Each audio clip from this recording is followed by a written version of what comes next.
Well, good evening, everybody. So we're back and better than ever, and we've got some new people on the show. We are missing two, but they'll be back next week. We Mike, our usual guy, he'll be back next week, and Rux will be back next week as well. Everybody, start with whomever. Tell them who you are. Richard, you can catch me next at Riggs928. What up, it's DaeDae. Not the biggest Tigers fan in the world, but I am a baseball fan in general. So I came out here a little tonight to chat a little bit of Tigers baseball. Go Braves! And I'm Chris at Crazy Hockey Fan. And you can find me on Twitter, Facebook, Instagram, even do a little bit of Twitch. But we do have DaeDae in here. He's an Atlanta fan. Don't hurt him too bad if you're watching the show. But yeah. Chop on. Chop on. But I'm a Detroit. I'm a Michigan native. So, of course, I still kind of keep my eye on the Tigers. Even though it's been kind of hard for the past couple of years, I still keep my eye on them. Yep, obviously. But yeah, so we're going to battle some topics today. We actually have quite a bit to talk about. So this may go for a long time period. So that's always good for the show. Once again, like and subscribe, and try to get to our DFR page and push the button. That's what we need. The more we get, the better it is. Please like and subscribe. Thank you. Yep. Go Braves. Okay, let's start with our first topic. This is going to go with the Mariners recap series. It was even though we're playing the Mariners tonight, we did have a series just like last week. How do you guys feel about how we did with the series?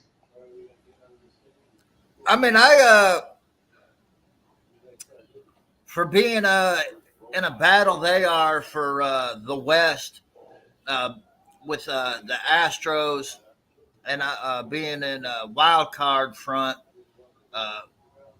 We've done really well against them this year. I don't know. It's like every year we pick a team that we're not supposed to compete with, and we do. But then teams that we should beat, we don't. Yeah, I think the Mariners series was really good. We played really tough with them. It's a good thing because we played against a division leader, kind of co-leader, I guess now, because after we beat them the last series, they kind of dropped a little bit, but they're kind of a division leader, so they have some good pitching, and they have some good bats. They've fallen off a little bit, but they're a good team to play against because they're a team that's kind of equal to us, believe it or not. I liked it. They did really well. DaeDae, were you able to look at the series, see how we did? Well, I see that you guys took 2 out of 3 that last series, which is always good to kind of play the spoiler for this team that's fighting to make it to the playoffs. I've seen that Montero, who what I get from Tigers fans isn't really the best pitcher out there, seemed to do fairly well in them against in the first game of the series, which you guys won 4-2. I noticed that Matt Vierling was kind of hot that series, just based off kind of what I've looked at here on a quick glance. I was not actually able to tune totally into that series, but to take 2 out of 3 against one of the top teams in the AL, is a really good thing. It's a really good thing, Yeah, and unfortunately, the Mariners had to go through Tariq Skubal twice, so I feel sorry for them, but it is what it is, man. But we had a really good series against them. I liked the way we played, both defense and offense. Had a lot of good plays through that series.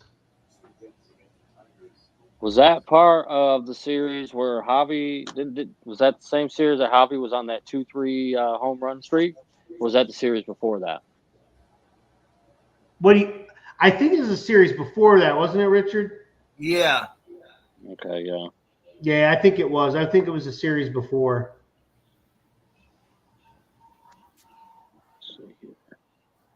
Next, we can move on to the Tigers versus the Giants series recap. How do y'all feel? Well, hold on. I kind of want to revisit before we move on to this series. I'm noticing right here. I'm looking, and it seems that in that second game you guys played where you won 6-2, it was 3-2 going in the ninth. Correct. And, Yes. and so it seems like you guys came up very, very clutch in that series, or in that last final inning right there. Yeah. And lately we've had one that was really bad, but I think we've bounced back and had a lot of later in the game. We get to pitchers later in the game. I think that's the way a lot of baseball is being played nowadays, where you're not going to see a whole lot of runs out the gate outside of yesterday's anomaly. But I think players tend to want to wait till the end of when they get a couple of times through the lineup and they've had a chance to see a few pitches from pitchers. Well, that's the one thing about this team that you cannot deny is, in a way, they're almost like golf. They can have bad games, not have any hits, and then they come up with that, the 8th or 9th inning, and it's like, dang, where these bats been all game? Same thing like golf. He can be struggling, but you need a key drive in the fourth quarter, and he's almost guaranteed to get it. Yeah. I think that plays a lot into your guys' youth. It takes these younger cats to, no pun intended, to, kind of figure out the game, how the game's being played, how the pitcher is, even though it's usually a new pitcher coming into the ninth. It's usually their closer. But it takes these younger guys in a game to kind of catch up to the speed of that particular game and how the pitching coach wants the pitcher to throw. If he wants, you know what I mean? I don't know if that makes sense. Yeah. But well, the faster you get to the relief pitchers, because generally, your starter is your better pitcher. Correct. Once you get to the middle relief, they're not as good necessarily. They can sometimes they have a good inning, but they're very inconsistent. So they tend to be good pitchers in very short term. So if you can get to them, you start getting a better chance. The only time you end up with a really good pitcher after like the 6th or 7th inning is the closer. The closer tends to be the guy that can give you an inning or two of just really good pitching. Yeah, your middle. Oh, go ahead. I think I was just going to piggyback on what you were saying. Yeah, your middle relief guys are usually, it says it right there in the name of where they're at. They're mid. Your middle relief guys are usually just above average pitchers that can come in and, like you said, get that. Well, now the new rule is they have to pay for these 3 batters, but unless they're the Guardians, because they have a stellar middle relief. Man, you don't want to get to that bullpen. We learned that a couple times. We did have a good series against them just before the All-Star break, remember? I mean, yeah, but you guys were hot. That's the starters. Yeah. Yeah, but we can move on to the Giants. That was the next series. That didn't go so hot. No, it didn't. We that was one of the games where we blew it in the ninth. I do believe it was Foley, wasn't it? Wasn't it Foley that blew it? Yes, it was Foley. Because it was 2-2 going into the ninth. That's what I thought. But yeah, it was a rough game. We played the series tight the whole way.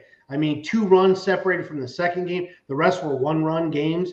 I mean, that's a good team to battle against. It's a good way to benchmark you.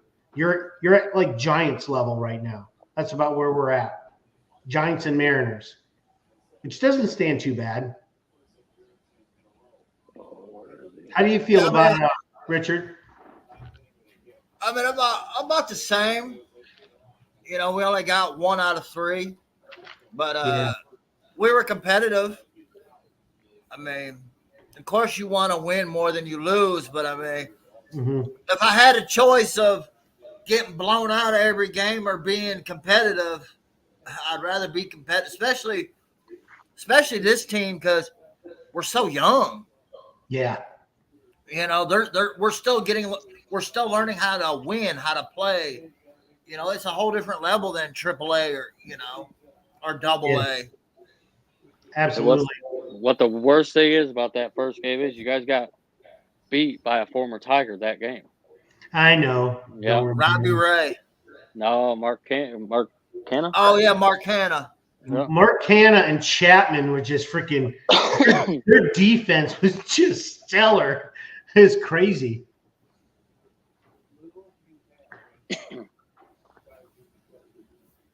But I mean, you guys, it wasn't an 0-3. So I said it was an 0-3 sweep. You guys got one out of the. Oh no, yeah, we got the last one. I didn't hear you say three sweep. No, we almost did. I mean, we got into the ninth inning and it was one of those moments, and we actually shut the door that time.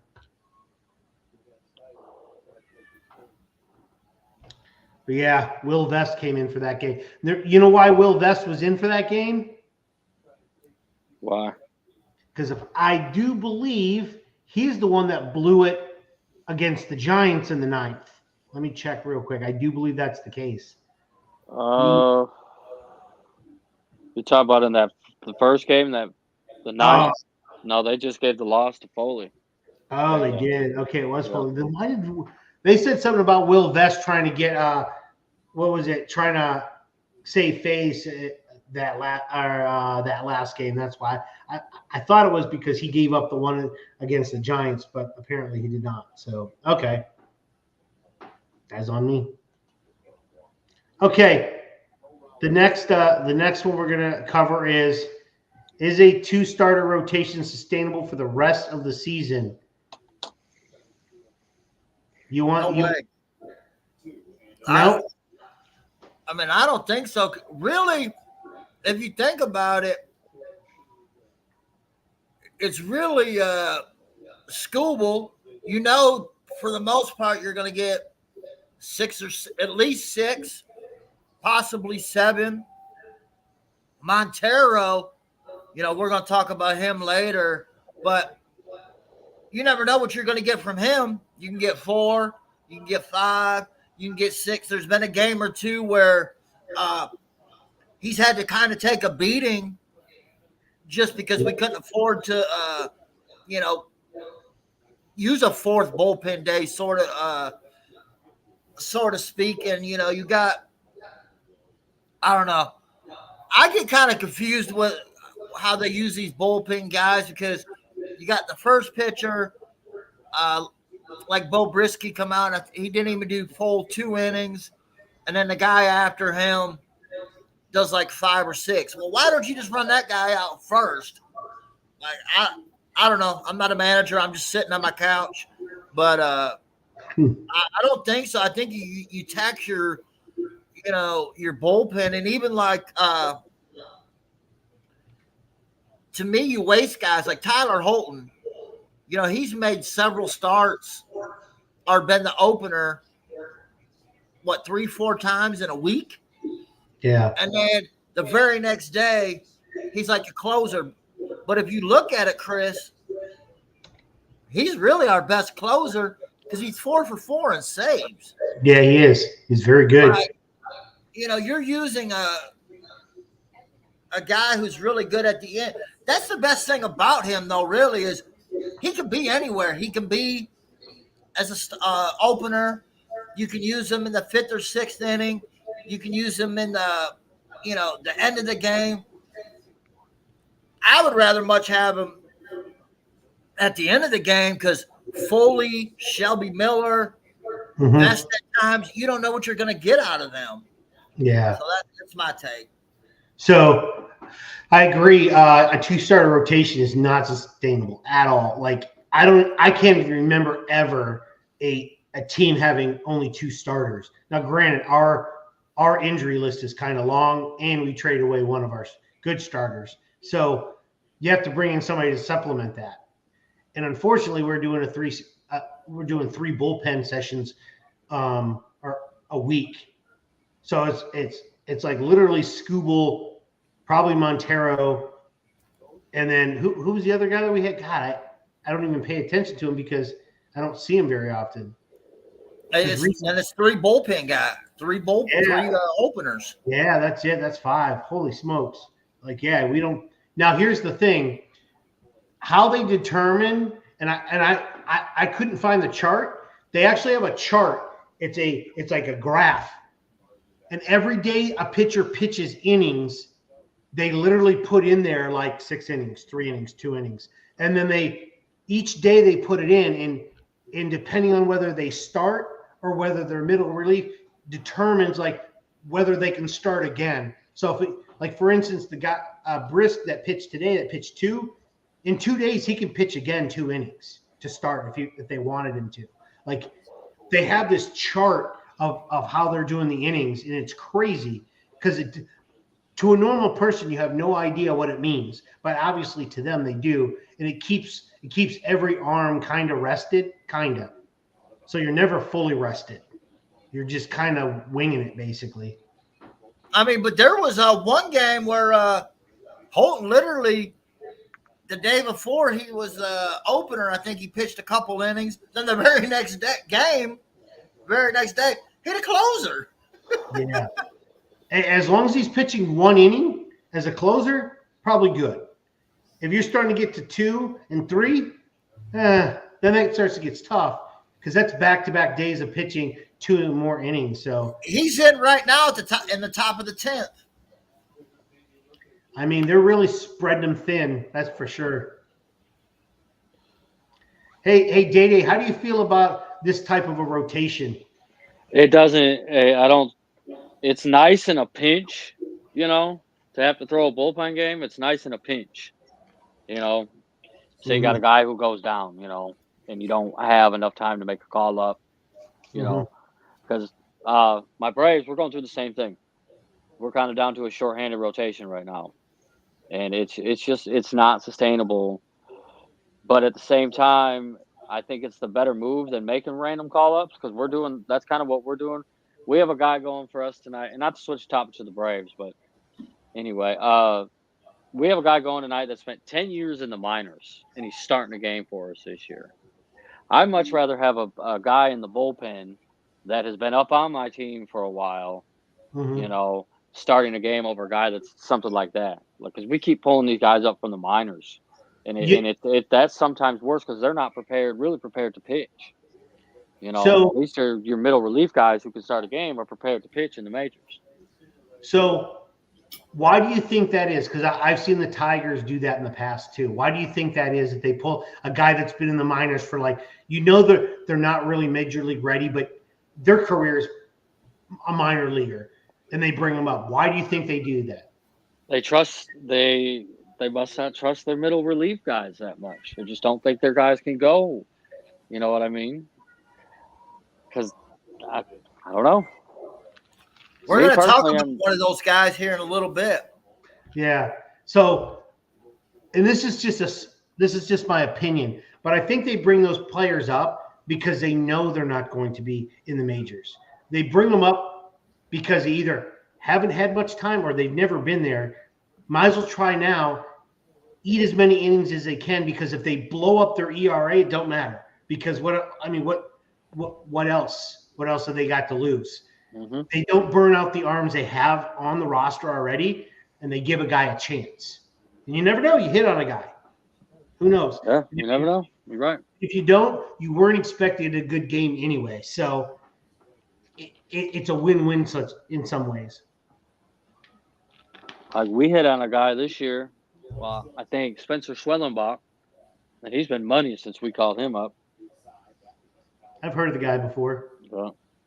Mm-hmm. Anything else, Richard? No, I'm good. Okay. What's the score of the game? 2-2. In the 10th? Yep. Okay. Before we move on to the next subject, what do you think? How do you like the man on second thing? I think it helps speed it up. I like the strategy that goes into it, because you can swing way, or you can play small ball at that point. Yeah, you can. You know what I mean? And small ball's a dying breed in today's game. You don't see many people playing small ball anymore. We did pretty good at a couple of games, didn't we, Richard? Remember? Yeah, we got 2 bunts in a row. The pitcher we ended up winning because the pitcher couldn't handle it. Yeah. The Giants tried that on us last night. They bunted, and they tried to have their guy go to third, and our catcher picked it up and gunned the dude out at third. Yeah. You got a good fielding pitcher. It doesn't work very well, but you don't practice that very often, so you don't always have that fielding skill. I think I'm with Richard. I think it speeds up the game for sure. Okay. I actually like it. So do I. I actually like it a lot. I didn't like it at first. I like it now. It helps out. So I was watching the game last night, right? And they brought a guy in the tent to run. And they named him, and I just was like, I've never heard of this guy. You ever had that happen? They just bring in a random runner, and you're like, who is this guy? There was what was that guy from the Royals, Chris? He used to always make a roster in October for World Series because he had speed. He couldn't do nothing. He would be in the minors all year long, but then he'd find himself on a postseason roster because of his speed, and they'd use him for pinch run situations and stealing bases. I know who you're talking about. I couldn't think of it for the life of me. Yeah, he a little guy. Yes. Very, very fast. I can't remember what his name is, though. Absolutely cannot think of his name. Manager of the Dodgers used to be like that. Dave Roberts. Towards the end of his career. Kamara Barti was like that, remember? For the Tigers, Kamara Barti, he was a speedster guy. Tori, that hot pitcher, it was actually traded. We don't have that pitcher anymore. Jack Flaherty. Which speaking of that, real quick, I've seen the numbers that you guys. No, I think she likes Foley though. I was kidding. I think she likes Foley with the long hair. He's got the long hair. No, I can't. I don't want to get a cut. I don't want to get a cut. It's not a 2-liter. It's a 1-liter. It's not a 2-liter. It's small enough. Speaking of that trade with Flaherty, I seen the numbers you guys posted today. Those aren't too bad. But for Flaherty? The 2 prospects you got for Flaherty, those aren't too bad. Small sample size, but not too bad. Yeah, small sample size, absolutely. I might have to eat my words because now, granted, they were the prospect. They were in the hierarchy of their top prospects. One was like, I think it was eighth on their list. So there's two type of polls. There's MLB prospect, and then there's also Baseball America. So Baseball America, I think, is a little bit better. But I'm more of a Major League Baseball pipeline guy instead. Baseball America had them ranking them pretty high. He had them up at I think it's Trey Sweeney. They had him up there, and then that Theron Loreno or something like that. Those are the 2 guys we got. They are actually balling out, but I'm going to hold my thoughts until we get to the end of the season, and then we see if they get moved up, or we'll see if the Loran gets moved up from Whitecaps next year. But I might see. We'll talk about it later.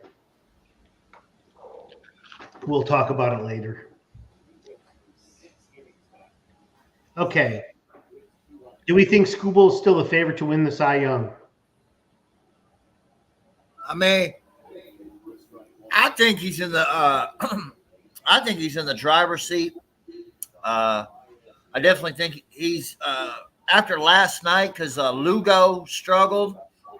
I believe he's in all the Triple Crown, pitching Triple Crown leader right now for wins, ERA, and strikeouts. Yep. Which are all career highs for him. He's really learned how to.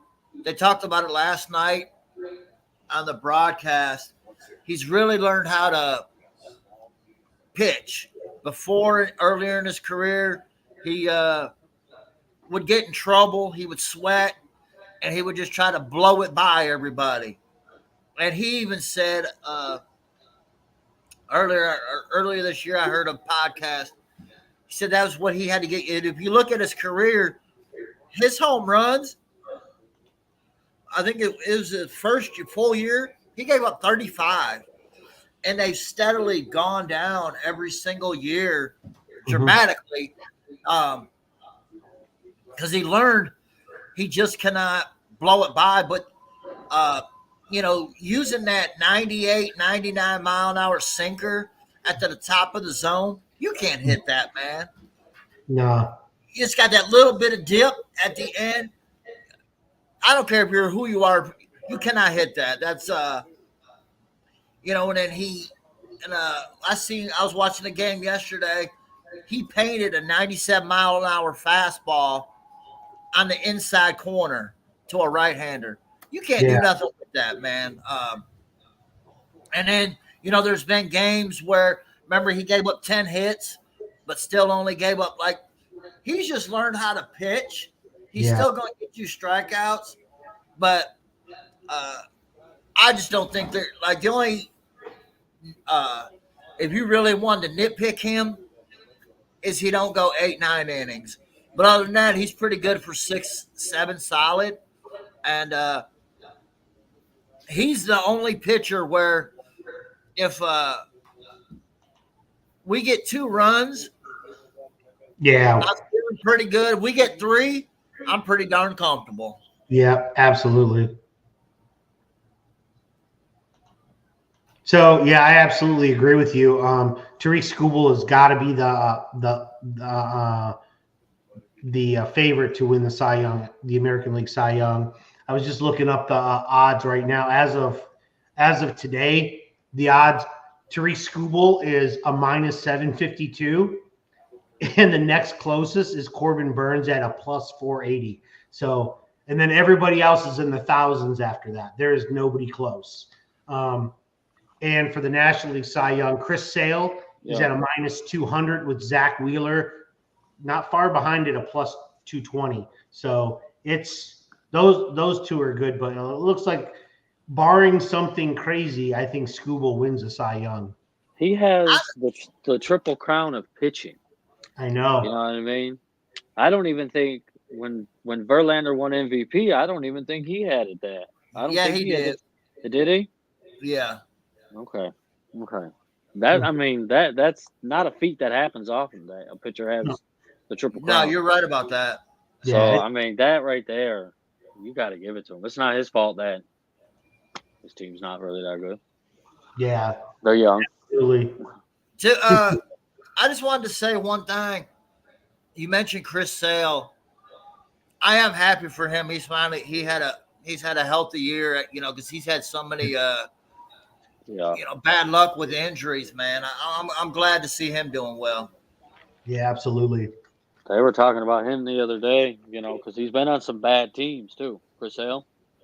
Yeah. And then he thought he was coming to the Braves, he's going to be good, and we're just above average. When we traded for him, I was real weird. Yeah, when we traded for him, I was real weary of it because of his injury history. Yeah. You never want to see a player in any sport get injured. It just changes. It changes the course of a career for any player, whether it's getting the bag, whether it's shortens their career, it affects life. I mean, that's a lot of stress. I think Richard and I were talking about it through Twitter about how it's just a life altering event. You get hurt, then you work your butt off to get back, and then you get back, and then you can get hurt again. It's stress because that a baseball team, a football team, a basketball team, any hockey team, anything is going to sit back there and if they have a chance to get less money for you, they will. That's just the way it is. Well, it's I think that conversation came up when we were talking about Mike Trout. Because Mike Trout with his knee again. Yeah. And that was tough to see that with him again. It sucks because if he had a true full career, because I know a few years ago, it probably was only about 2 or 3 years ago, he was diagnosed with a chronic illness or whatever, that he's going to have the rest of his life. So even if he was fully healthy, he's still going to be hurt in some ways. It's just something he has to deal with now. Which sucks because if he could have played a whole career somewhat fully healthy, man.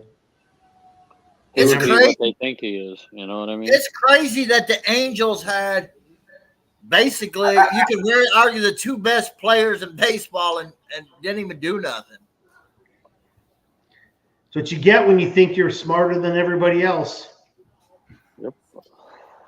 Okay, let's move on to the big topic. Badu just won the game. Who? Badu. No shit. Are you serious? I won the A. The A is for Akil Badu. That's what you were saying that earlier. You weren't saying that earlier, man. He just had a pinch hit single driving Parker Meadows from second. Oh, wow. Parker Meadows, man, he has some speed. And we're going to talk about him in a few minutes here. But how do we think about our young players on the current roster and how they're doing? Well, they've got you guys afloat. I'll say that. You guys are, for a while there, you guys were the hottest team in baseball.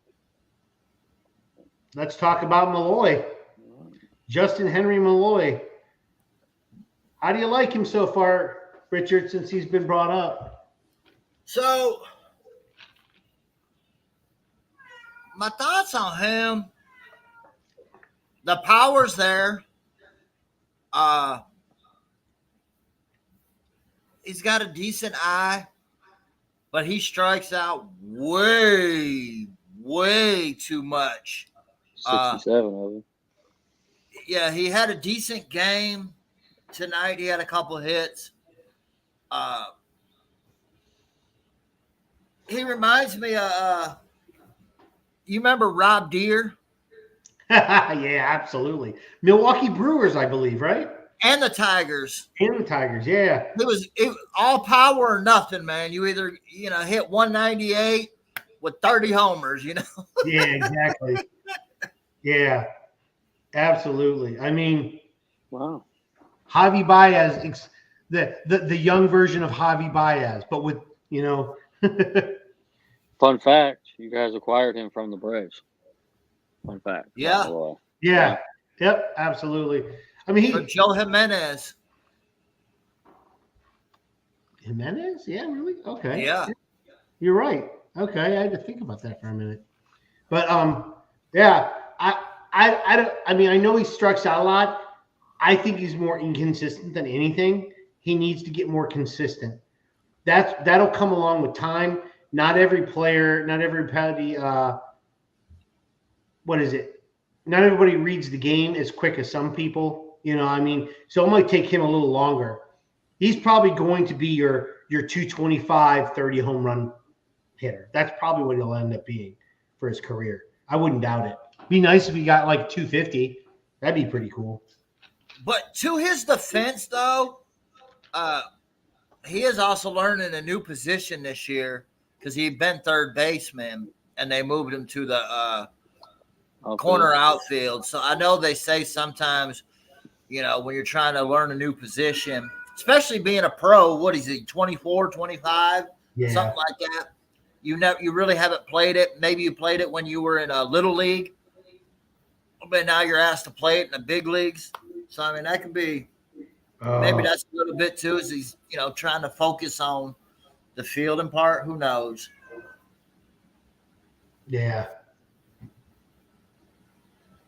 So I totally forgot about doing this just for heads up here, just because I got to do it because Bandit put a lot of effort into creating one for each person. So I'm gonna do that for him. So next guy is the guy we all like, Colt Keith. Cat likes him too, apparently. Mm-hmm. So that's my dog. Who? Cat. Oh. For a while, I thought it was my cat because my cat does it at night. He just meows, whines all night. Is it not your cat? Is that not your cat right here? No. No, it's mine. Oh, okay. Yeah, absolutely not my cat. Because I haven't gone to bed yet. Once I go to bed, he'll start doing that. Because Mercedes is not here anymore, so he has nobody to go to. But Colt Keith, what do we think about Colt Keith? How's he been doing? I mean, he's definitely part of your future. He struggled the first couple months, and then he got hot. I definitely see 20 to 30 homers consistently, but I overall think he's just going to be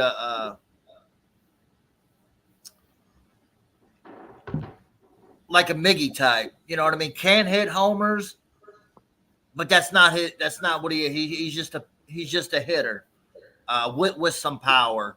Yeah. He had a couple hits tonight. He's starting to play more against left-handed pitchers, and is succeeding. His defense, it's like he makes some good plays, but then he'll miss some routine plays. But he's also learned a new position as well because he was third base. So the Tigers have moved around a lot of guys to try to get him in our lineup for the major leagues. But man, I like him, man. I think he's I think that contract, sort of like what the Braves did with Acuna, sign him early, can benefit in the long run. I think he's a future all-star. I think he has the caliber to be there. I think he's going to be an all-star. Once his defense comes around too, for his position, I don't expect him to be a Gold Glover, but if he does, that's going to be a bonus. I expect him to be a good hit for average guy with power.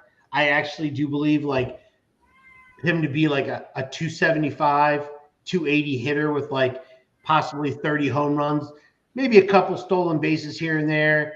If he gets a Gold Glove, that's great. But I think he could be in that realm. He does have some sneaky speed. Mm-hmm. Like he's beat out a couple plays. He'll stretch. Mm-hmm. I think he's got 5 or 6 stolen bases. So he's not your Ellie Deli Cruz or anything like that. But he's got some, what would you say if we were great, above average speed? Yeah, I'll give you above average speed. Yeah, above average. Mm-hmm. He's not one the way he's built, you wouldn't expect him to be fast. That's why, because he's from top to bottom, he's more of a power hitter looking guy. Right. Mm-hmm. Have you had a chance to look at any of our guys, DaeDae or? I know Colt Keith. I know him. That's about it. I know he hits for power. Yeah, I do know that. That's about really it. I'm not gonna lie. I know a couple of the other guys we plan to talk about, but I'm not gonna say I know a whole lot about them. I know their numbers. To be honest, that's it. Who on the Braves is equal to what he does? He's going to be your hit for average, hit for power guy. Ozzy Albies. Okay, I think that's a good comp. That's a pretty good comp. Yeah, that's our starting second baseman, shortstop. Excuse me. Don't even know your own position, your players. Come on. It happens. Well, you're a Georgia fan too, but Go Dog. But you're also a Michigan State fan, so I can't say too much. Yeah. Go Blue. Go cheat. Go cheat. Go green, go white. Woo! All right, let's move on to Bly Madras. That's your boy, ain't it, Chris? This dude you like. This is the guy I like because he is so Nobody liked him out the gate. They thought he wasn't going to do anything at all. And he's actually hitting over 300. Maybe not after tonight. He might be, depends on how well he hit. But he's hitting just a hair over 300, and he gets on base.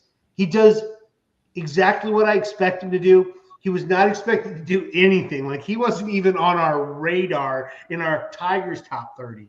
And he's been a pleasant surprise.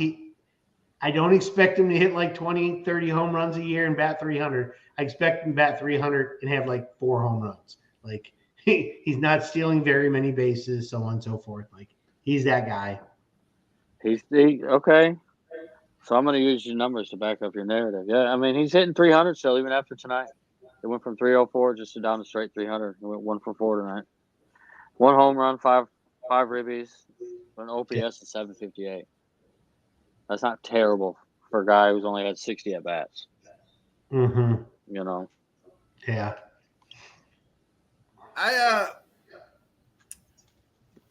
You're doing better than the guy that was there before at first base, So I hope he's not. I don't think he's your, first baseman of the future. Oh no, absolutely not. I mean, he is 28. Mm-hmm. He's been a journeyman. He can play the outfield. He's done. I think he's played a solid first base. Because I mean, especially since Canna got traded, he's become our full-time first baseman. Mm-hmm.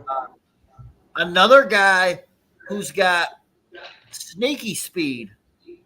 I'm not saying he's a blazer, but he makes plays close. Mm-hmm. He'll what was it the other day? He ran around home and he just beat the throw. So yeah. A sneaky speed guy. For someone who's 6'2", 208, he don't look like somebody that you'd be scared of on the speed. Mm-hmm. He just he don't strike out a whole bunch. He's got 6 walks, 17 strikeouts, a 365 on base percentage. Not bad. I think he's if I had to make a comp, like a poor man's Sean Casey. His numbers ain't going to be great. He's going to get some singles hitter. He's not getting a bunch of extra base hits or anything, but for what we need and what we need right now, he's doing an admirable job, I think. Yeah, I mean, he has an OPS of 776 or 775. That's an average. That's about average for baseball. So he's doing more than what we expected, though, as fans. I would agree with that. Because there's no way that you would think that guy. Nobody even knew his name. Like he was on 2 other teams and only played a little bit. Like, nobody even knew this guy. I'm not going to say he came out of nowhere and he did great. He came out of nowhere and did more than we expected. It's always good. That's always a nice thing to have happen. Mm-hmm. A pleasant surprise, so to speak. All right, I got to check on my game. See how my game's going tonight. Oh. We got Michael. We got Michael Harris back tonight. He's been he was on the 60-day DL. Next up is Dillinger, catcher. Our catcher now, who's what is it? Rotating with Jake Rogers, the speedster, from yesterday's game, the guy that tried to stretch a double into a triple. It's been kind of crazy because we traded Kelly, which I was happy for because he was another guy that he was a high prospect with the Cardinals organization. Mm-hmm. Had a couple years and he fell off, bounced around, came to the Tigers, found his career again, got did pretty decent. So he had a little bit of value, got traded. Dingler came up. I've been wanting to see him. He another guy who's hadn't dipped into the majors yet, but was 25, 26. And then of course he gets called up, and Jake Rogers gets hot. Yeah. So, but he really hasn't played a whole bunch. He was supposed to play tonight, but because Jake had 7 RBIs last night, it's hard to sit a guy. And he caught a winner. Now he caught another one. I think his defense, that's what he's been known for. Pretty decent. He had a home run the other day, his first home run.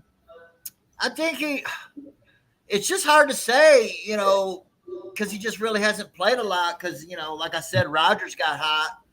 And so I definitely want to see more of him. But I think he could be a decent player, man. For some reason, I've been high on him ever since we drafted him. I don't know why, because he came from, that team in Ohio. Did he really? He did. Oh, that's unfortunately. That's not the But cut him immediately. Bum. I've liked him, man, because he was pretty good in college. Like I said, he got a little bit of pop in his bat, and get some defense. Isn't this the guy you said your daughter met or something? Or was that another guy? That was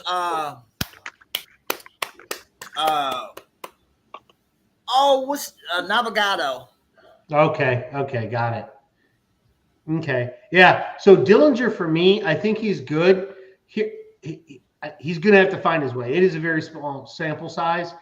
He has trouble manipulating the pitches. That's what I've seen so far. He's getting better at it, but to get him into the strike zone, when he moves the ball, he moves it so far away instead of just moving it up just enough to get it into the strike zone and to manipulate it. He moves it so much that it doesn't fool anybody. He's getting better at it as time goes on, but he doesn't. I think he needs to talk to Jake Rogers, and because he's got that hinge move that he does, it's really cool. I like that. I think he has an explosive arm, and he's starting to pop up better. But the first few that he was throwing, a little off target and not getting out of his stance fast enough. But I think he's coming along with that.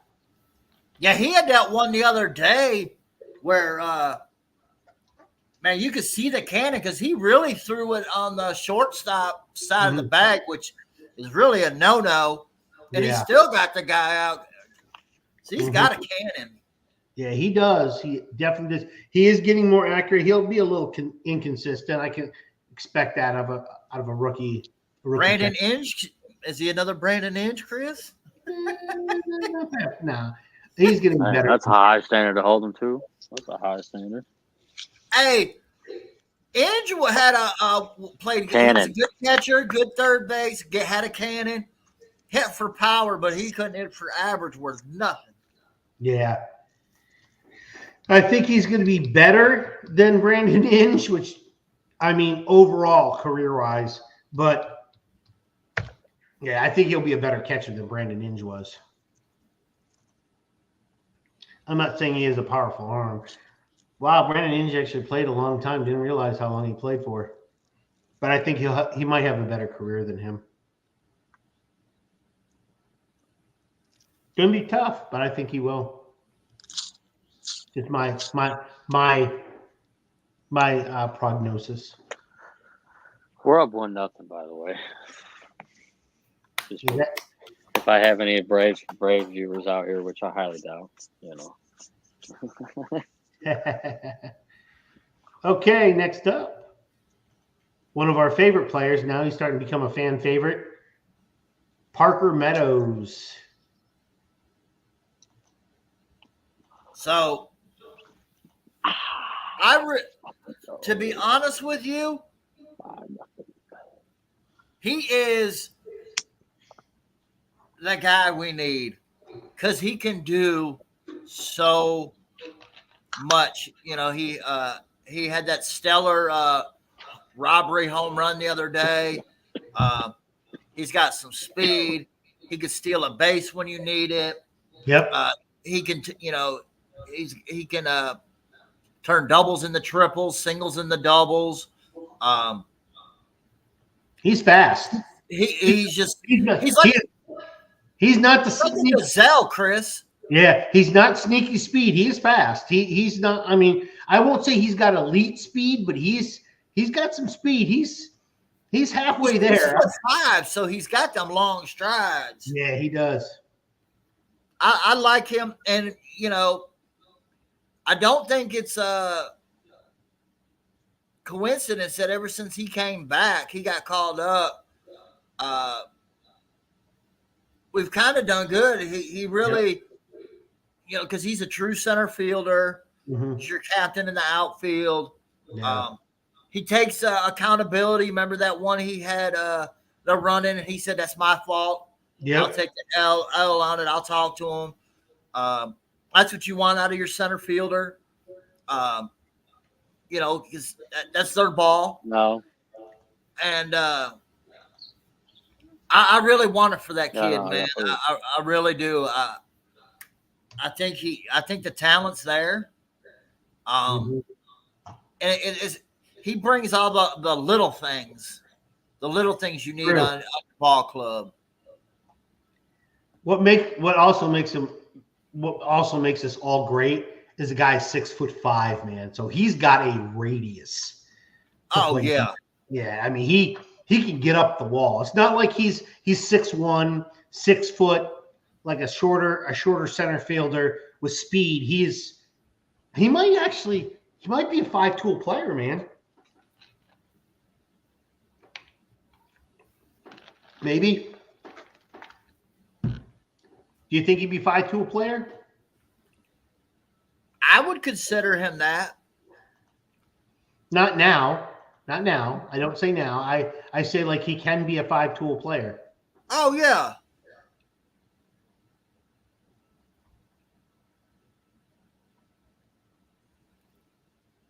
Okay, so the next guy here is no longer on the roster as of right now. So Vladi. So my thing with Vladi, and I think this is what it's almost a better of the two evils. His defense is horrendous. Like, he makes bad decisions. Like that one where we lost the game, he decided to dive. Bro, don't dive for it. Like, it's not the place. Keep the ball in front of you. He's had several. He's awful. Like, Badu's awful. Like, I think Badu don't have what's his baseball mechanics are out of there. How many times does Badu miss a cutoff man and don't have no arm? That's why I said it's like the better of the two evils. That's why I think Badu's, and plus Badu offers a little more speed. Vladi did a couple things with the bat, but his defense is just, it's horrendous, man. Yeah. Yeah, he wasn't very good at defense at all. He contributed when he needed to, but he's not. I'm glad they sent him down. He was rough. It was rough. It was very rough for him being up here. I don't know what else to say. I think he's a journeyman too as well. In the minors, I think he is. Yeah, he's been all over the place. I mean, he started his minor league career in 2017, so he's been around for a little bit. But I mean, when you have an OPS of like 453. It doesn't help you when your defense isn't working.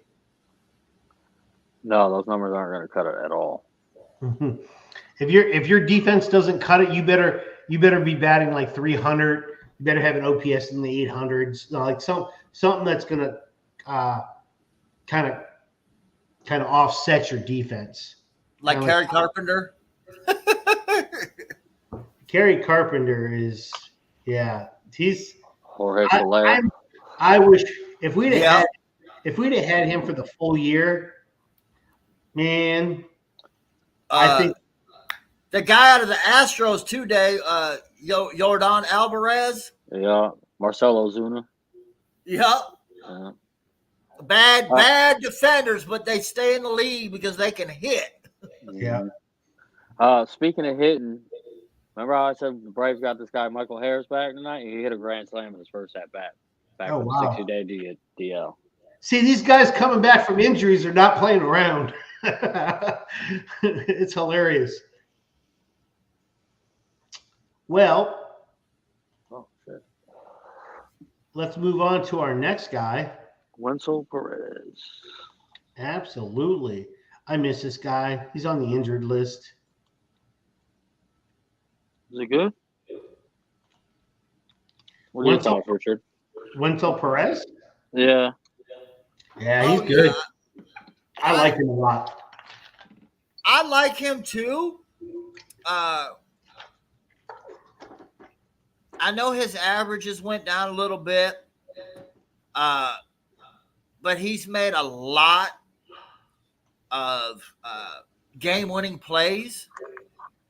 Game-winning hit. He's got 9 home runs. Another guy, Chris, who is learning a new position because he was an infielder. You see the struggles in the outfield sometimes, but he's nowhere near as bad as Vlade. He does try. He gives it. You see, he gives it his best effort. Mm-hmm. Got the speed. Can put a bunt down. He's got sneaky power. Yep. Can turn singles into doubles. I love the guy. I really do. I think he's another one of those guys who, might not be the star of your team, but he's a guy you need on your team because not everybody, like any sport, not everybody on your roster is going to be an all-star. You need them glue guys to know they roll. And he's that guy. Yeah, this is definitely the guy, the glue guy. This is definitely the guy that's he's going to get you. He's going to get you a little bit of everything. That's what he's going to give you. A little bit of everything. Good defense. He's good hitter. Good, little power. Could steal a base. Like just a little bit. He's your best utility guy. Like he can literally get you anything. Doesn't mean he's going to be consistent, but he's good. He's there. He's got a lot of heart in the game. Hey, Mr. A, who's your Perez on the Braves? Our glue guy? Like the guy that is just kind of a jack of all trades, can get you a stolen base, can get you a home run here and there, can get you bats for a good average. Michael Harris. Yeah, the guy who just hit the home run. Honestly, Michael Harris. Okay. He's our second. If we want to talk base running, the base running aspect of it, he's our best base running, like, everyday player. Okay. Second to obviously Ronald Acuna, but Acuna's out with ACL. So getting him back right now is huge for us. So yeah, he's our big guy that makes everything turn, makes the engine turn. Yeah, that's what he's going to be too. I believe that might be your leadoff hitter for the future. Like that's just the guy. That's a great aspect to have. Yeah, it's a great type of player to have. For a leadoff hitter though, I think he needs to be more consistent in his hitting. Like he still bats like 240-ish. That's what I think it was 240. Maybe I'm off. But notice, Chris, he's literally batted everywhere. He's batted first, second, third, fourth, fifth. Like they literally put him everywhere in the lineup. True. That just means he's a good fit anywhere. So like if you can't figure out where to put a guy, Just move him from that spot to another spot. Let's move on to our pitchers. This is the one that Richard really wants so bad. He just really wants to talk about the pitchers. So bad. So bad. This was y'all's strength at one point in the season, was your pitching staff. Well, what still is. Yeah, it is. Nah, not if you're trying out a bullpen 3 times a week. But if our entire bullpen session is only giving up 2 or 3 runs a game, that still means we're good. Yeah, we had a yeah. We had a bullpen game tonight, and we only gave up 2 runs, man. So looking at it right now, so Brisky went an inning and a third. Then it was followed by Salmons, Vest, Miller, Foley, Holton. Mm-hmm. They only gave up 3 hits, 2 earned runs, 4, 5, 6, 7, 8. Struck out 9. Well, struck out 11 if you're including Brisky, and only walked 4 guys out of your bullpen. That's all bullpen guys. That's pretty darn good. Yeah, that's not bad at all. Yeah, that is really good. I mean, we're still up there. I have to check and see what we're rolling in. I wouldn't be surprised if we've dropped a little bit because of the fact that we've lost a lot of our pitching staff, but we're still rolling good. We are still rolling good, and we can talk about one of our starters and young starters, and Kinder Montero. I mean, how do you feel about him?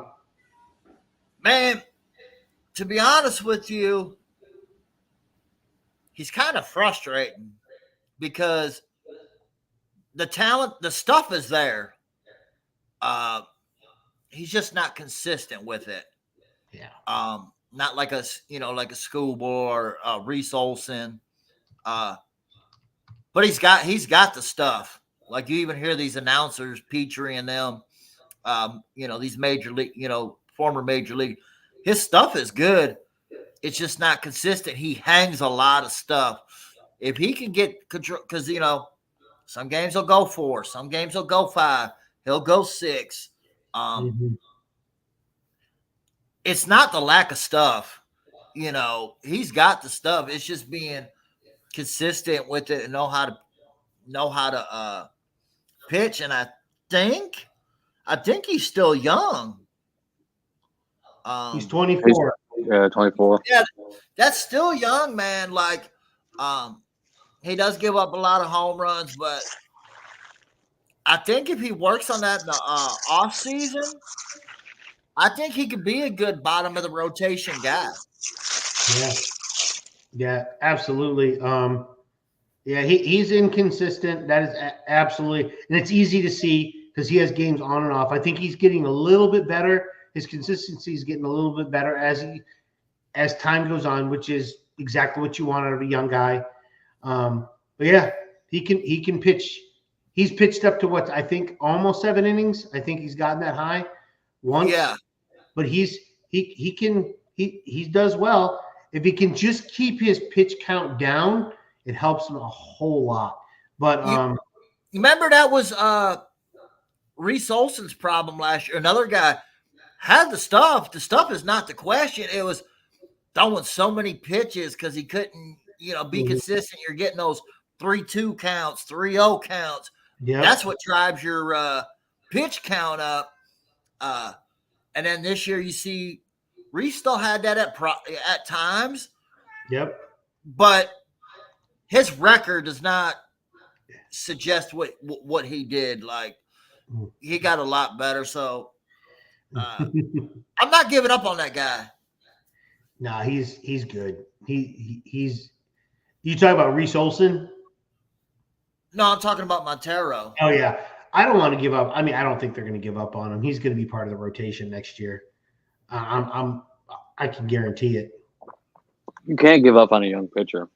I mean, you can't. It's first year up. You know what I mean? You can't give up on the kid. You can tell when a guy has good stuff or not. It's just being consistent and learning how to use, because it's the majors. It's a different league. Once you learn how to use it, but you can tell if a guy has it or not. Yeah, and it is, because you'll see a couple of batters where he's just dynamite, and you're just like, okay, it's there, and then he won't do good against another batter. You'll see it off and on, so it's there. He's just got to put it together. That's all. Meow. Okay, next is Brian Sammons. So this is what I was talking on earlier.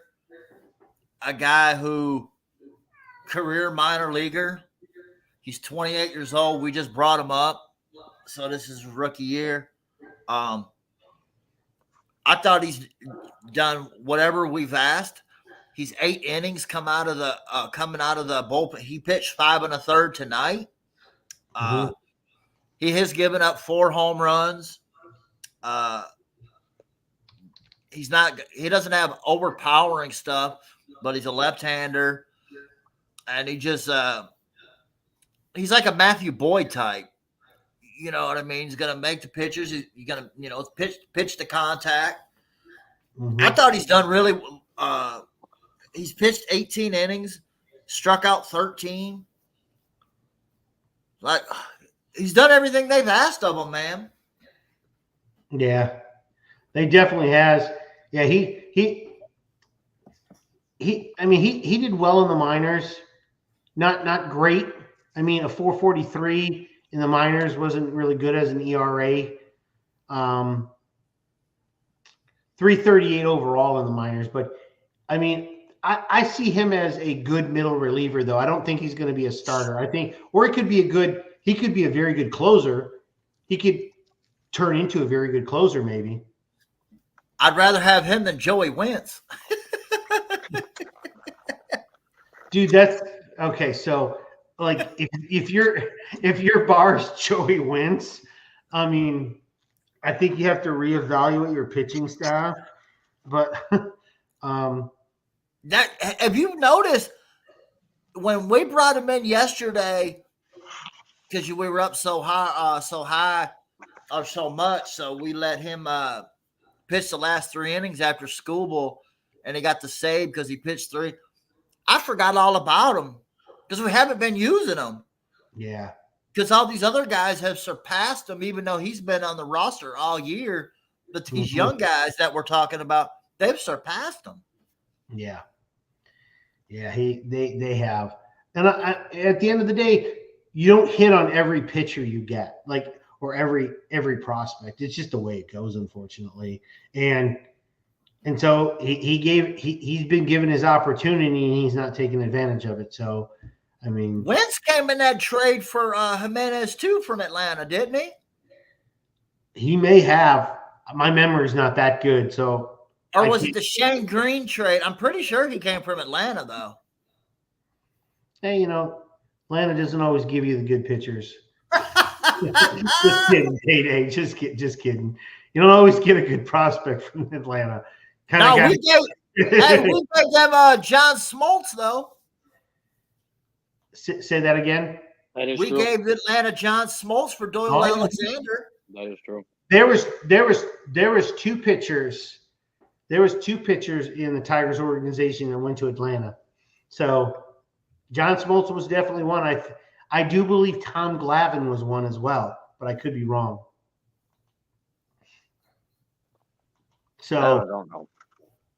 So you need to return the favor in pitching prospects, please. See, we tried to make it 3 for 3. We traded for Shane Green.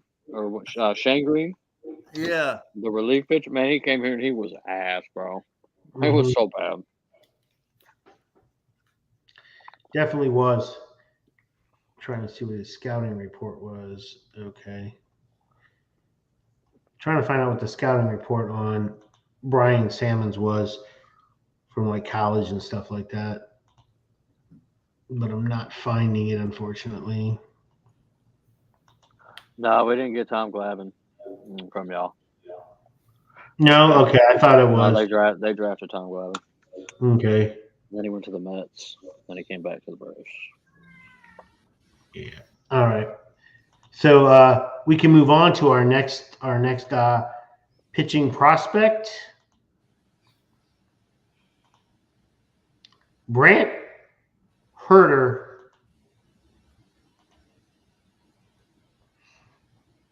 This guy's has a very small sample size. Is he a fresh call up? Yeah, he hasn't been up for very long. He's got he's got so his scouting grades were a 50. He was a 50 on a fastball. It's good slider, 60 on a slider, above average slider.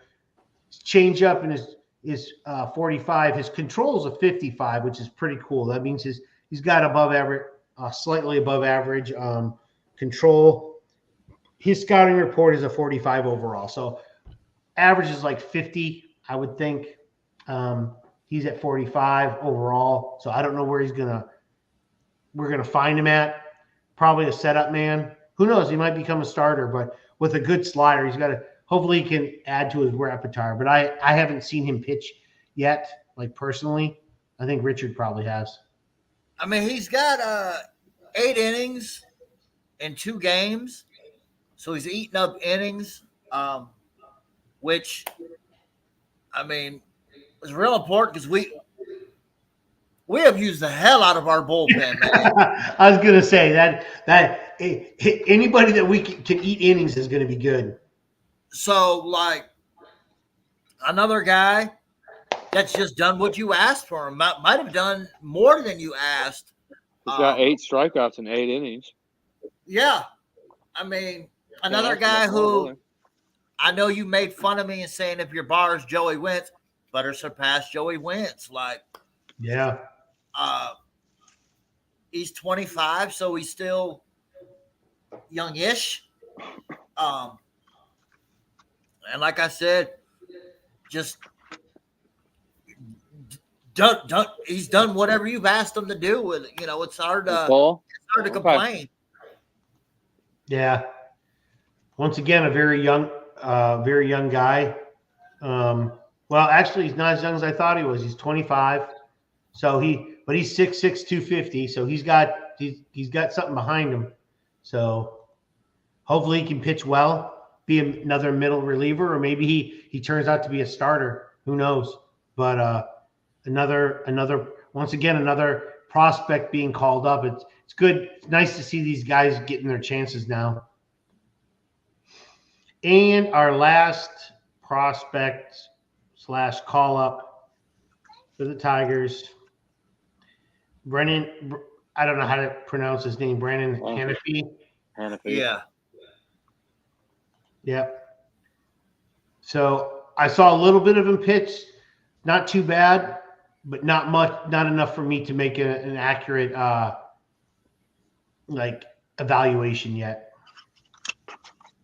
He's another guy that's he's got 1 opener, pitched him towards the end. He is definitely a pitch to contact type of guy. He has given up 2 home runs in 7 innings. But his ERA is 2.35. I know it's in only 7 innings, but another guy that's just eating up innings and doing what's asked of him. It's hard to complain about a guy who's doing exactly what you're asking. But in saying that, man, I'm not familiar too much with our coaches in the minor leagues, and I'm not going to pretend to. Mm-hmm. But what I do know, Chris Fetter is a hell of a pitching coach. Yeah. So if you want your guys, some pitchers that maybe you got questioned, or like straddling on the line, being up in Detroit with Fetter is probably not a bad idea, because that guy, he's a hell of a pitching coach, man. Everything he touches is at least silver. At least silver. He's at least silver. I mean, look at what he did with Lorenzen. Look at what he did with Flaherty. Guys that haven't done good in their past, but fell off. And once he got a hold of them, they turned back into good starters again. Yeah. And I think this is cool because so he's actually kind of old. He's 26. So he was drafted in 2016. Now, his scouting report shows him as an overall 40, but a lot of his pitches are at or above. So fastballs, 55, sliders, 50, changeups, 45, and his control 60. So, but overall he's 40. So he's more of a guy that's an up and down like player. He's going to be he's probably going to be in the majors, in the minors. Like he's going to be back and forth. I won't say he's an emergency call up, but I would say he's going to be a guy that when we need him, he's going to be available.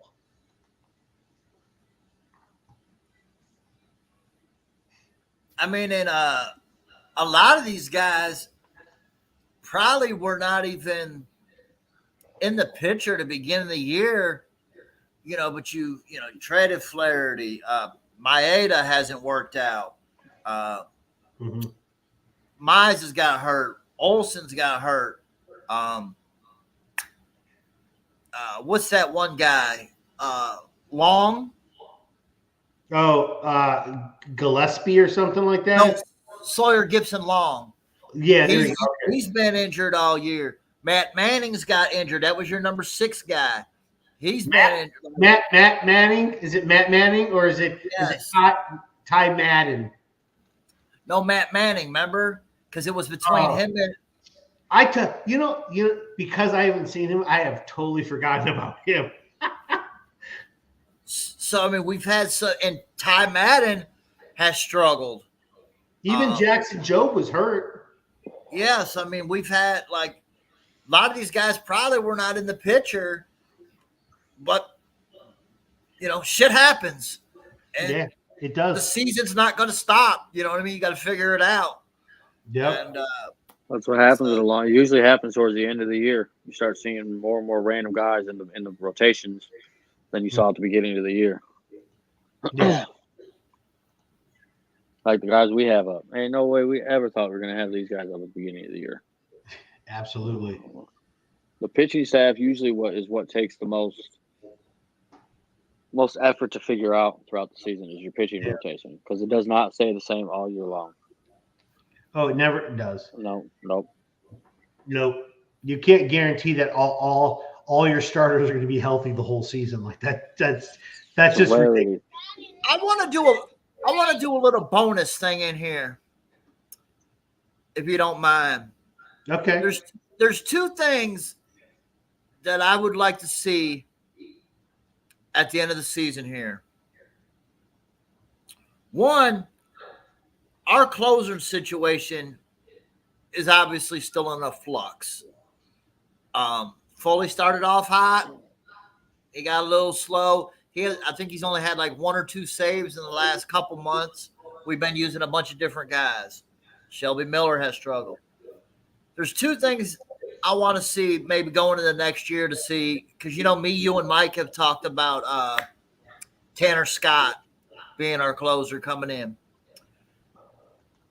I want to see if maybe Holton ain't the answer. He is 4 for 4 in closers.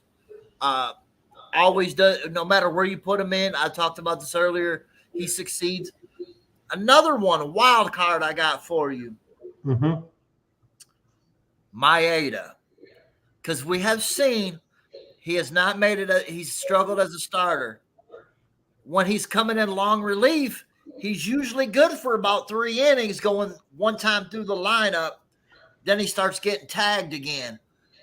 What if you bring him in the 9th and he only got to face a couple hitters? Oh, my God. Oh. Yeah, put your thinking cap on, Chris. I've heard you guys talk about this guy, and he's not good. Tomato. Kenton Tomato. God, Maeda. I mean, I thought it was a good idea to bring him in middle relief. Like that was and it worked. It's worked twice out of like 9 times. That's great. I thought it was going to be good. I figured, you know what? I thought the reduced in like he'd only see all the guys one time. Like maybe a couple of guys more than once. And I'd be like, cool. He should be. And that worked once. And then it didn't again for a while. So I guess it couldn't hurt. I just don't. Okay, you know what? You can bring him into close when we're up by 5. I'll feel better that way. But if it's a 1-run lead, man, that's rough. That is rough. What about Holton? For some reason, he just gives me confidence, man. Like I'm like, okay, cool. If he gives up the game, great. He's a rookie. Like you can use that excuse, but with Maeda, you can't. Like there's no excuse you can use for it, man. You're a veteran. You got to get the job done. But I mean, that's just a position that we need to figure out because really we ain't got no closer. When was the last time we even had a like a guy that we could count on the whole season? Jose Valverde. Valverde? Wow. But ask Chris. I've talked about this on the side in our side chats. Is Tigers' history of closers? They've all been roller coasters. Valverde, Ty Jones, Mike Henneman, Jose or Joaquin Benoit, Soto, Lang, all been guys that, man, they're either on or, man, it's going to be a wild, scary night, man. Yeah. Like, I want a guy like who do the Angels got? That Joyce throws 104 miles an hour. Mason Miller of the Athletics who throws 104, 105. Clase of the Guardian. I want a guy who's just going to come and pump 104. Chapman, all of a sudden, he found a fountain of youth. He's throwing 104. Yeah, I seen that the other day. So I'm looking through so I just looked up the history of our closers, and it literally gives our closers from like 1920s or 30s all the way up till now. But I'm going to just give you since 2005. So we had Fernando Rodney. He went on to the Rays, and he was pretty good with the Rays. It wasn't too bad. So we had him for 2005 and 2009. We had Todd Jones, 2006 to 2008. Jose Valverde, 2010 to 2012. Joaquin Benoit. Yeah, Benoit for 2013. Joe Nathan in 14. Hakim Soria in 15. Francisco Rodriguez, 16 and 17. Justin Wilson in 2017 as well. So, yeah, I mean, we don't have like any we don't have a guy, like we don't have our Mariano Rivera. Like we don't have our guy that we're going to have for like the next 3 or 4 years that are just going to close and throw heaters. We don't have that guy. I don't even know when we're going to ever have somebody like that. Those guys are rare. Never been our history. Well, it's funny. As good of pitchers as we have, we don't have a closer. Like you would think, at least maybe we could get a good closer somewhere. So we can move on to the next topic, and it's been talked about on Twitter a lot lately. So. What do you think? Should we promote Spencer Torkelson? No. Yes. What do you think? No, he could be a Hall of Famer in the minors. Let him stay there. Every clip I see of this dude, he's got a couple of base hits, home runs. Yeah. You know? That's a gold jacket minor league player right there. Oh, so he got sent down. He's been tearing it up down there.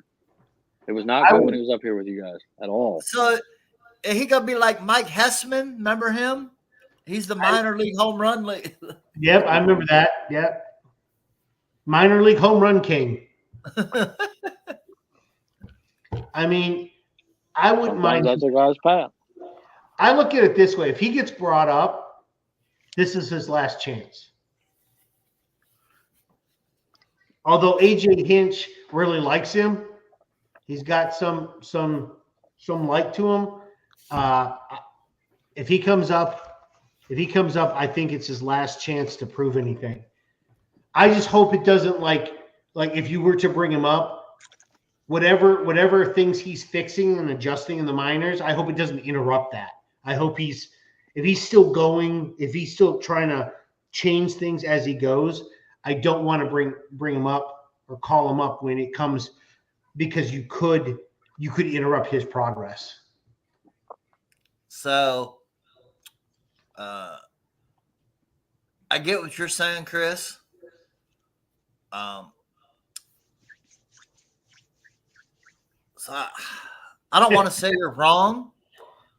But my thinking is, being at the end of the year, knowing that we're not going to make the playoffs, I want to see, or I would like to see, what we got. Is he our first baseman next year? Is that something else we got to figure out next year? Because, man, I really don't want to go into next year, have him there, and then now we're in the same situation, and we got, maybe next year we're doing good, and that's a weak link, and we got Bala Majurius playing first base again. You know what I mean? Hey, I thought. Okay. I mean, I get it. I get you want to bring him up. I mean, how much time does he take? Is it just him? Is it just him that's not doing what he needs to do? You're right. Maybe we should bring him up. But I just, if he's taking this long to make adjustments, is it just wait till the beginning of next year, and after like 2 or 3 months send him back down? Or what happens if he comes up and he doesn't do anything? Does he start next year in AAA? You go in a different direction next year. Okay. I mean, I to be honest with you, I think we both make legitimate points in this. Yeah. I don't think you're wrong. Yeah. But I don't think I'm wrong either. That's how I see it. I don't think either way. Like, if he stays down there and they keep him until next year, it's not great. But if he comes out next year and he freaking blows us out of the water, cool. That's what happens. If he comes up and he does great, cool. We got what we got. If he does terrible, then you probably have a way forward after that. Because I will tell you, the other guy, give me a second here, because we'll talk about him in just a second, or at least I will. I gotta look him up real quick because I gotta check it. Is our guy. It's the guy we got from in the recent trade. Where is it? Where is he? It's Trey Sweeney. He's actually in AAA. I know he's a shortstop. But they can move somebody else over to first base. Bring him up. I've also heard or seen putting Colt Keith at first base. It's possible. The only other first baseman that's highly ranked is the other guy that we traded for, but he's still in A+ ball. He's not even in AA yet. Unfortunately, he's a catcher first baseman. Otherwise, we don't have anybody else that's not been drafted within the last year. But yeah, because I guess he was probably expected to do what he was supposed to do. So I guess you're right. You know what? I'm going to jump on board. Bring him up. See what we have. You know what? You convinced me enough just by looking at the prospect list. I mean, we don't have anybody that's even close to ready that can play first base. Like I'm looking through our entire 30. We've got 2 guys that can play first base, at least from what they're showing me. There's only 2 guys in our top 30 that can play first base. This guy's a former number 1 overall pick, isn't he? Yes, he is. He's a 101. Yeah. 101 Hall of Fame minor leaguer. Yeah. So Barry Bonds of the minors. Barry Bonds of the minors. Okay, and one of our last subjects here. Who should the Tigers call up in September? So I know he's not on the show tonight, but I'm going to do this for him. You know, I already know, Mike's guy, Chase Young. Like to see him, see where he gonna play. Mm-hmm.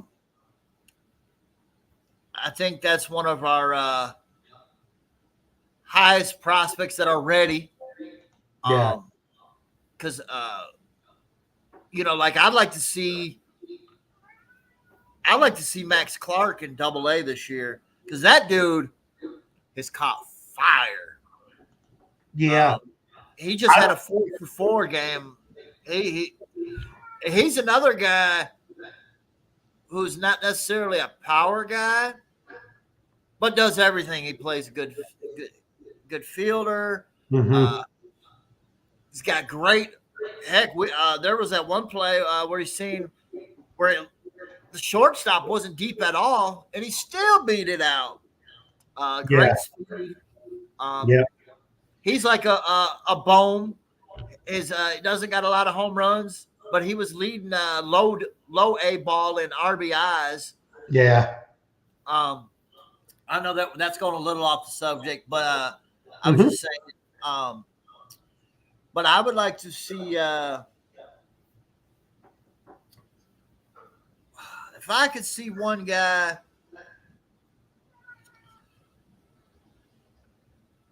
I like to see because Trey Sweeney, I think he's kind of old for his age, ain't he? Yeah, he's 24. He's okay. He's in AAA though, so I would like to see him called up. Yeah, I want to see him. I want to see Jung. Yeah. I want to see Torque. I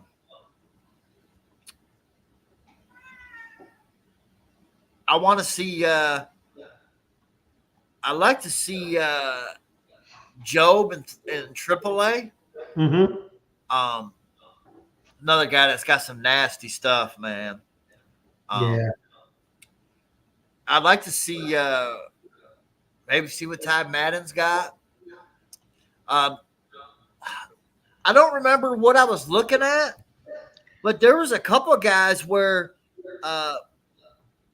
you got to make some decisions on, and a couple of them were some decent players to where you either got to put them on the 40-man or they're Rule 5 eligible.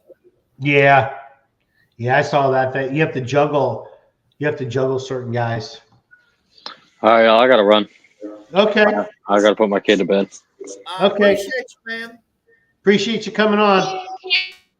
You get All right, y'all. All right. I'll catch you guys next time. Okay. Cool. Later. But I would like to see I would definitely like to see this guy. He is an outfielder and he doesn't get mentioned very often, but he's in AAA and he is but he's down there on the list. He's getting up there in age. He's 25. Is Justice Bigby. Yeah, he is. He's been in. Yeah, he was in AAA last year. AAA this year. He's got Winsel Perez Perez numbers in the minors. So he's a 247 on base precision of 342. Slugs 340, and he's a 686 OPS. So he's still got the numbers, but he's like, yeah. Oh, and another guy I want to see. I want to see Navigado. Navigado is one of those guys that you either got to put him on the 40-man or you got to risk losing him. And I noticed they're starting to play him in the outfield. And he's an older guy too. Let's see what you got, man.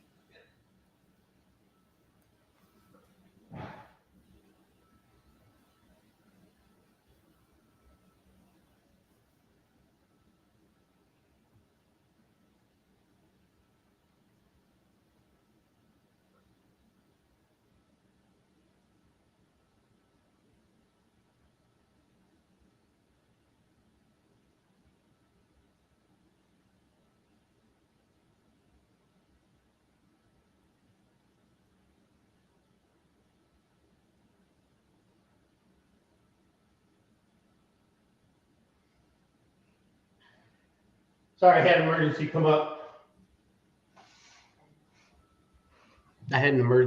Real quick. Sorry about that. Oh, you're good. All right. So, yeah, Justice Bigby is the one I had. What was the last one you said as well?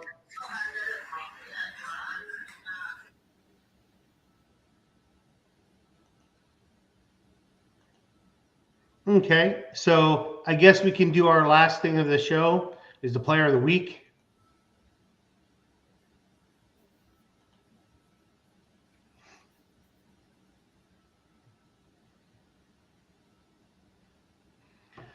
In the last week, who do you think we should give it to?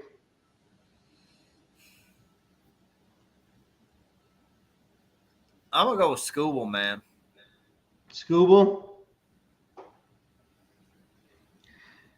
I'm going to give it to Kerry Carpenter just because he came back with a bang. That's this week, though. That's this week. Okay. Dang, I wanted to do it so bad. I wanted to do him so bad, but okay. Well, I'll think. Yeah. Hey, because I was going to say Jake Rogers, and I was like, no, that's this week. Yeah. Good point. You said, God, I don't know who to. Last week, we had so many good players playing well. Now you got me because I had him all set. Really got me on that one, man. That's good though. You got to keep me. You got to keep me in line. I got to be fair across the board. Yeah, because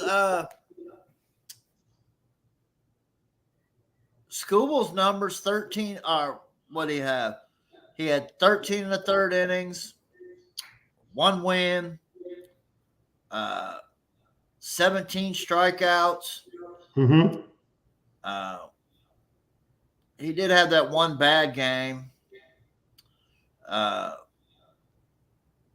But he still had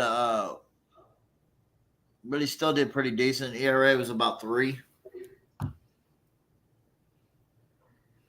I think I know who I'm going to use now. Give me a second here. I think, if he gets enough. Darn, I wanted to use him. Oh, well. Let's see what we got. All right.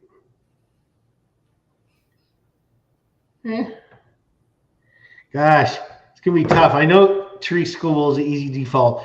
I'm going to give it to Parker Meadows. I think he's done pretty well in the last week. Parker Meadows done well. That's fair. Okay. And just want to make I just want to be let everybody know that we're up to over 150 viewers. I thank everybody for watching us live. It's always nice to see a lot of people viewing. If you're watching, hey, if you can get on to YouTube or on Facebook or whatnot, you can post comments, ask us questions. We'll answer them. Put whatever you want on there. Always don't forget, like and subscribe to Detroit Fan Report. We also have a bunch of other shows. We have a football show we just started yesterday, where they bring in a lot of other fan bases for football. We also have What Up Doe, and we have LFR that we do as well. We have a lot of shows that are coming, possibly a college show coming up too as well. So if you guys want to like and subscribe, we're trying to get as many as we can. The more we get, the better we can make the show. Just continue to watch what we're doing each and every week. We're going to try to make it as interesting as possible every week. And if not, you never know what's going to happen on the show, because we being live, anything can happen. I promise you. So tell them where they can find you there, Richard. You can find me on X at Riggs928. Yep. And you can find me on Twitter at Crazy Hockey Fan. I'm also on TikTok, Instagram. I'm also on Facebook, all over the place. You just got to look for me. Once again, don't forget to like and subscribe to Detroit Fan Report, and go Tigers. Go Tigers. Do, do, do, do, do, do.